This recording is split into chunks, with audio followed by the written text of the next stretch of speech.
أعوذ بالله من الشيطان الرجيم.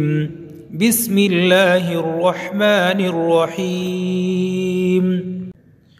وإذ استسقى موسى لقومه فقلنا اضرب بعصاك الحجر فانفجرت منه 12 عينا قد علم كل أناس مشربهم كلوا واشربوا من رزق الله ولا تعثوا في الأرض مفسدين.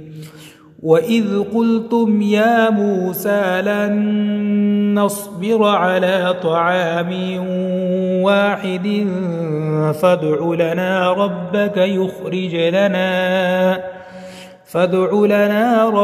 يخرج لنا مما تنبت الأرض من بقلها وقثائها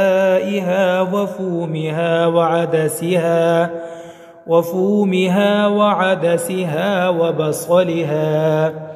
قال أتستبدلون الذي هو أدنى بالذي هو خير اهبطوا مصرا فإن لكم ما سألتم وضربت عليهم الذلة والمسكنة وباءوا